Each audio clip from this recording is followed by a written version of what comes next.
करने आया और मैं गोलोक में अटका रहा हूँ। भूदेवी तो माता है, इनके अंक में आने में मुझे क्या संकोच।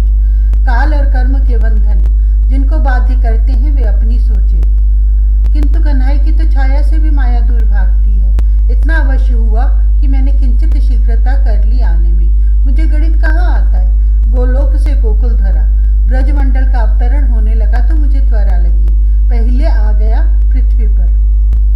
मर्त्य लोक की मर्यादा, इस मर्यादा की बात बड़ी जटा शमशु वाले लोग सोचते रहे, मैं कहाँ इनको जानता हूँ। पांच भौतिक काया में काल देवता षट विकार का षड्यंत्र करते हैं। मेरे समीप आते तो उन्हें भी अंगूठा दिखा देता।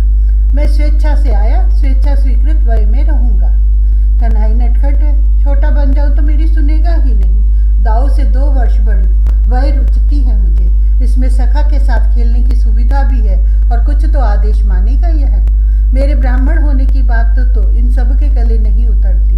वह ये तब मानते हैं जब बड़ी जटा भी हो, और वृद्ध बनना कौन स्वीकार करे। वृद्ध बनकर पूजा भले प्राप्त कर लो। सखा के कर का नवनीत तो मिलने से रहा, अब तो दधी नवनीत को लुटाना प्रारंभ कर दिया है इसने। मुझे इसकी यही बात कुछ कम रुचि कि इतने दिनों तक नन्हा बना रहा। जिस धूम के लोभ से मैं धरा पर आया वह तो इसने अभी कल प्रारंभ की है। अब आप मुख लटकाए मत बैठो। मुनियों को शोभा देता है नेत्र मूंद कर मौन बैठे रहना। मनहूस बने रहना मूर्खता है। मेरा कनु इसके साथ हो लो, यह तो आनंद घन है। अब माखन की लूट प्रारंभ कर दी है इसने। गोपियां भी अद्भुत है, किस किस का नाम गिनाऊंगा। सब तो समय मिलते ही मुझे बुला लेती है, माखन देती है मुझ ब्राह्मण को। यह तो इनका कर्तव्य है, किंतु अनुनय कितना करती है। लाल मधुमंगल अपने सब सखाओं को लेकर मेरे घर भी माखन खा जाए एक दिन। मेरा माखन भी बहुत मीठा होता है, तो कहेगा उतनी मिश्री मिला दूंगी।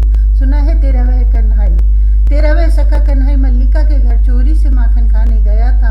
वह फूली फिरती है, बड़े उल्लास से सबको सुनाती है। लाला रे, मेरे घर उससे बहुत अधिक, बहुत मीठा माखन मैं बड़े सवेरे निकाल रखती हूँ, तो अपने सखा से कहना तो सही। तेरा माखन तो खट्टा है। मैंने एक को कह दिया तो उसके आंसू ढुलकने लगे। उसने मटका ही पटक दिया अपना। तुझे ही नहीं रुचा तो तेरे सखा को क्या रुचेगा। नंद बाबा के घर क्या माखन दधी का अभाव है कि मेरा सखा तेरे घर माखन खाने आएगा। मैं केवल चिढ़ाता हूँ। मुझे पता है कि मेरा मित्र अवश्य आएगा इसके घर। वह है ही ऐसा जो हृदय से उसे पुकारता है। उसके यहाँ गए बिना रह नहीं सकता, किंतु यह मुझे अब मोदक देकर मनावेगी। मैं क्यों न रहूं, मैं क्यों न कहूँ। यशोदा मैया कोई कृपण है कि कन्हई और उसके सखा किसी और के घर जाएंगे। हम सब जितना खाएं लुढ़काएं, मैया उतनी प्रसन्न होती है। वह मनुहारे करती थकती है हम में से एक एक की। कन्नू कहाँ अकेले कुछ खाता है। लाल, जानती हूँ कि ब्रज राजकुमार के लिए अभाव संभव नहीं। ब्रजेश्वरी की चले तो वे हम सब गोपों को नित्य अपने यहाँ ही खिलावे। यह गोपी बिचारी रोने ही लगी। लेकिन तेरा सखा मल्लिका के घर खा आया, तो कृपा करे तो मेरा माखन भी एक आध दिन उसे भाएगा। मुझे कहने की, कृपा करने की कोई आवश्यकता नहीं है। मेरा कन्हई कृपा का ही धनी भाव है, और वह जानता है कि किसका अंतर कितना आतुर है उसके आगमन के लिए। मैं तो केवल उसके साथ आऊंगा। ब्राह्मण पहले भोग लगाने को उसके साथ भी तो चाहिए। आज अभी चुपके चले चलो उत्पला के घर। हम सब वहां माखन खाएंगे, दही पिएंगे। शाम ने सवेरे ही सखाओं से मंत्रणा की। वह अभी गोष्ठ में गोबर उठाने में लगी होगी। आवेगी तो हम सब भाग निकलेंगे। तू चोरी करेगा। यह अर्जुन बहुत सीधा है। इसकी समझ में इतनी बात भी नहीं आती कि भोजन में चोरी क्या। सृष्टिकर्ता ने उदर बनाया है, उसमें शुद्धा बनाई और सृष्टि में भोज्य पदार्थ बनाए। भूख लगे तो भरपेट खा लो, इतना तो सबका स्वत्व है। इसमें सोचना क्या। कुछ उठा कर ले जाए कल के लिए, तब वह चोरी होती है। मैं यह बात कहता हूँ तो गोप हंसते हैं। कोई महामुनि मुझसे शास्त्रार्थ कर ले, लेकिन गोप कहाँ शास्त्र पढ़ते हैं। ये तो कह देंगे तो अपना पांडित्य रहने दे। मैया सुनेगी तो मारेगी। अर्जुन डरता है, मैया को कहीं क्रोध आता है। वह क्यों मारेगी। हम सब माखन ही तो खाना चाहते हैं। मैया के यहाँ न खाया, उत्पला के यहाँ खा लिया।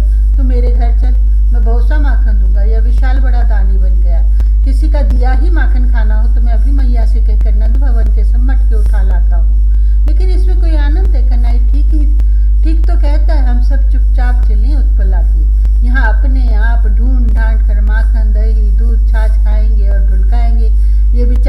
और पक्षी कितनी आशा से एकत्र हो गए हैं यहाँ। इनका भी तो पेट भरना चाहिए। उत्पला आवेगी तो उसे अंगूठा दिखाकर भाग आवेंगे। देखूंगा मैं छिप कर कि वह क्या करती है। मैं इतना बड़ा माखन का लौंदा लूंगा। तोक अपने दोनों हाथ फैलाकर बतला रहा है और कूद रहा है, इसे मधुमंगल के पेट पर पोत दूंगा। तोक प्रसन्न है, इतना पर्याप्त है। इस सबसे छोटे सखा को क्या पता कि माखन का लौंदा उतना बड़ा होता भी है या नहीं, और कोई बनावे भी तो तोक अपने नन्हे करों से उसे उठावेगा कैसे।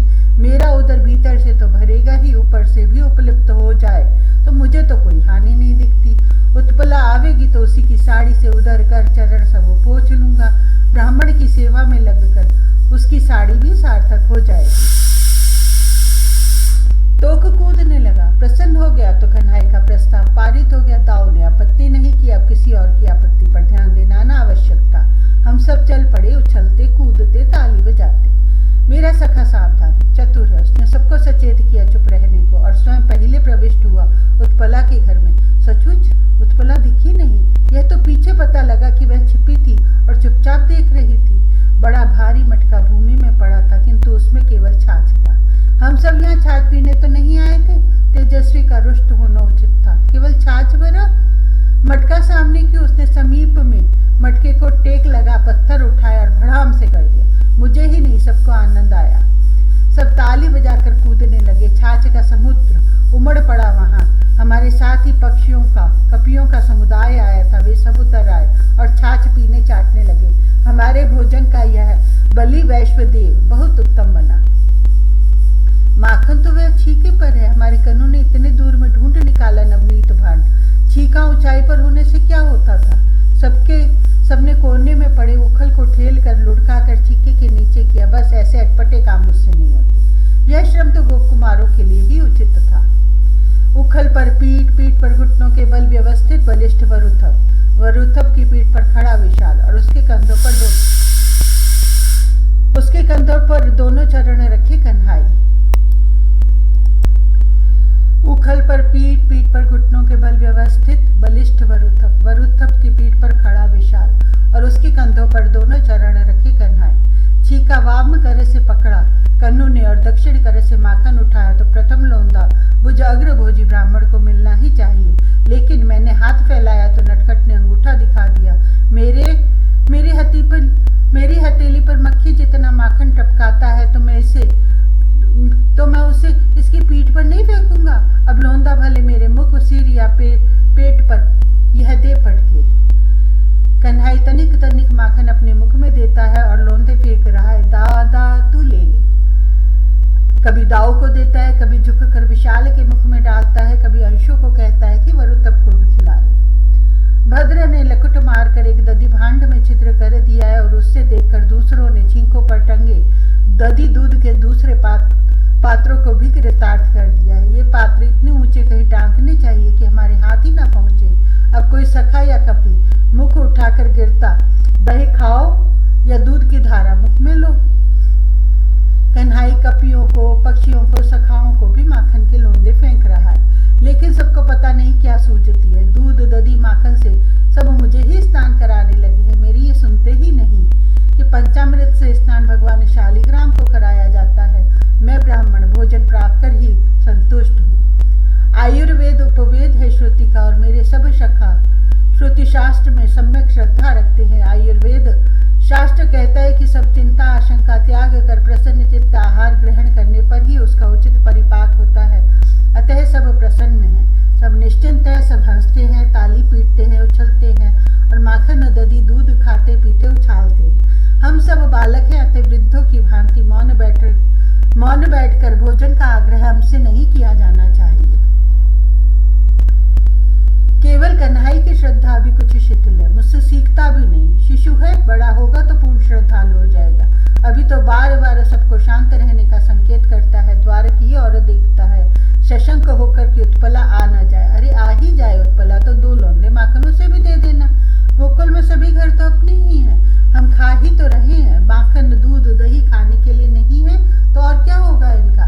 भांड फूटे हैं या उत्पला की भूल से। वह इतने ऊपर न रखती तो हमें तो क्यों इनको फोड़ना पड़ता। भांड फूटे तो दूध दधी पृथ्वी पर पड़ेगा ही, और हम सब कुछ उछाल लेते हैं, खेल लेते हैं, तो अपने उदर में जो पहुंचाया है उसे पचाने का ही तो प्रयत्न करते हैं। इसमें उत्पला को प्रसन्न होना चाहिए, कन्हई को इस प्रकार सशंक क्यों रहना चाहिए?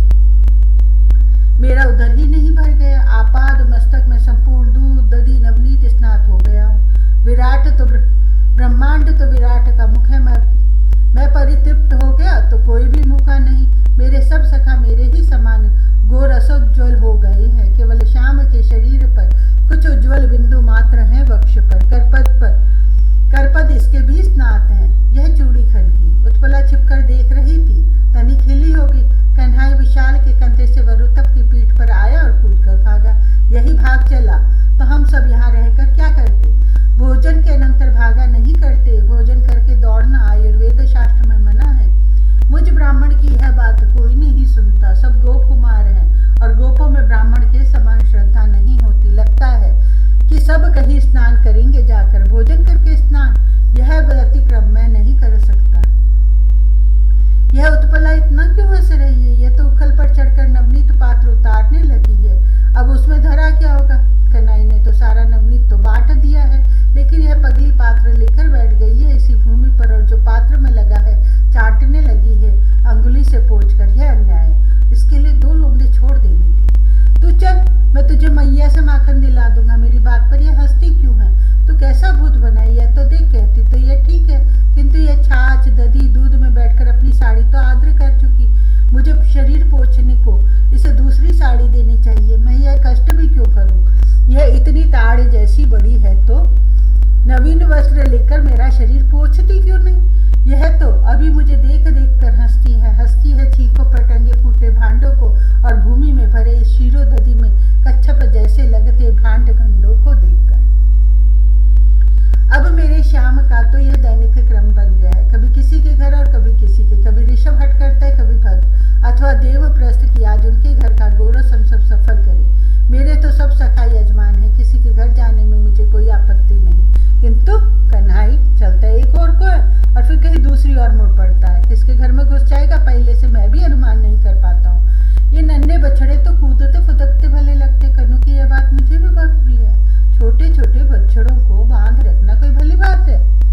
भद्र तो बंधे बछड़े देखते ही खोलने लगता है। बछड़े बछड़ियां जाते कहाँ हैं? हम सब इन्हें खोल देते हैं तो ये हमें सूंघ सूंघ कर कुदकते रहते हैं। शाम के साथ ही तो सब लगे रहते हैं। बछड़ों को खोल देने में एक सुविधा भी है, कन्हई और सखा इन्हें खोल देते हैं तो गोपियां इनको पकड़ने बांधने में लग जाती हैं और हम सबको उनके घर में माखन दधी का भोग लगाने का अवसर मिल जाता है। गोपी थोड़ा चिल्लाएगी बछड़े खोलने पर तो आनंद ही आवेगा, अंगूठा दिखावेंगे उसे।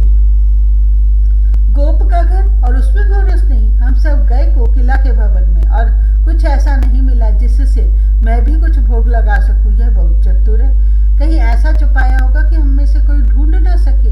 अब हमको क्रोध नहीं आवेगा, अकेले कन्हई को क्यों दोष, कोई दोष क्यों दे? क्रोध सभी को आया, पर और कर भी क्या सकते थे?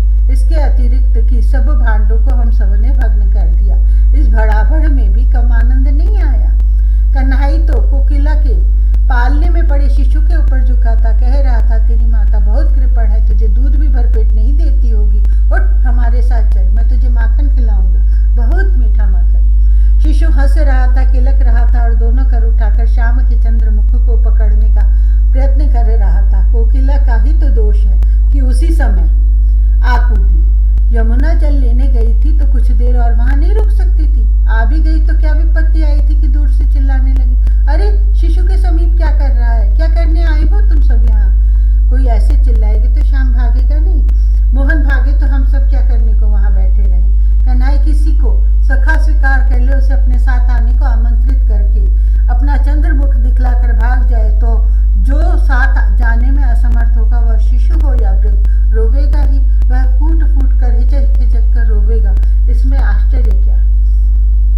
कोकिला कहती है श्याम उसके शिशु को चिकोटी काट कर रुला भागा। अपने शिशु का शरीर भी देखा उसने, कनु के किसले से भी कोमल कर वह चिकोटी भी काटे तो शिशु को कष्ट होता, वह तो किसी को कष्ट दे पाता ही नहीं, कष्ट तो देता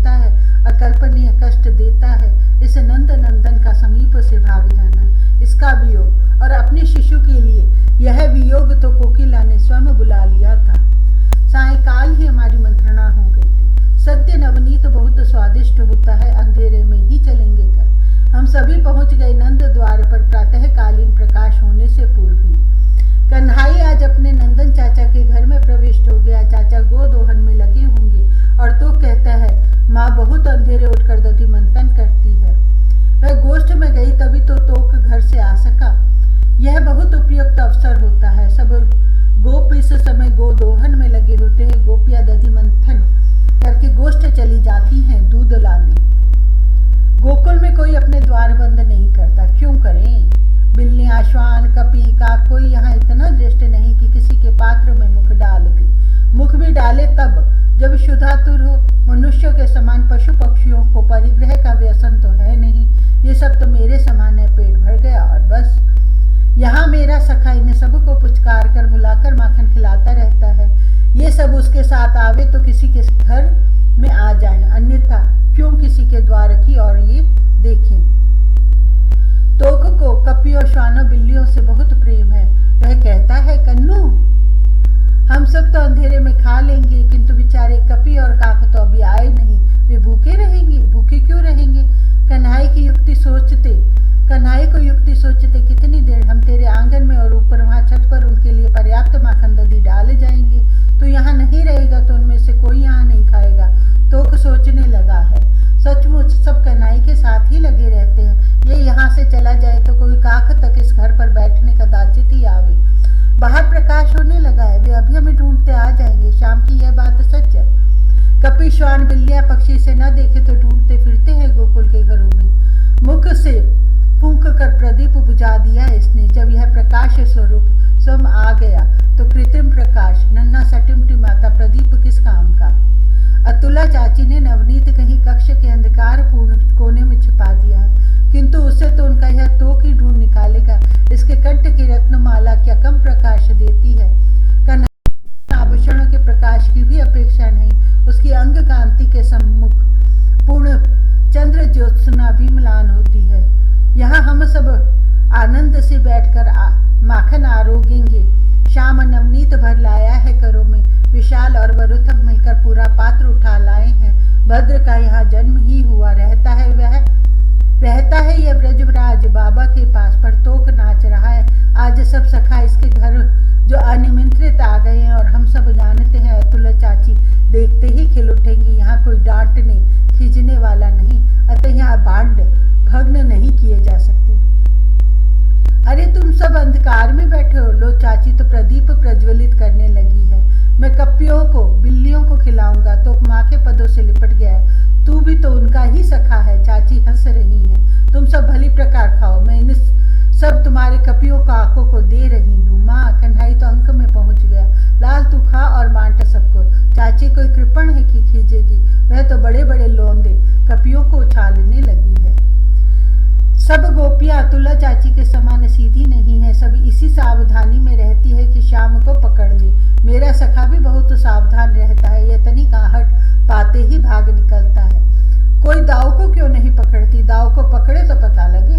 यह चौथे वर्ष में चलता दाव। इस बल को रोष आ जाए तो यह उखल उठाकर पटक कर फोड़ देगा या गृह के स्तंभ गिरा देगा। इसे छेड़ने का साहस कोई नहीं करेगी। यह भला क्यों भागे? यह तो आता भी है अनुज के अनुरोध से, और कन्हाई के देने से ही मुख में कुछ माखन डालता है। अपने हाथ पर आए लोंदे भी यह सखाओं को ही देता रहता है।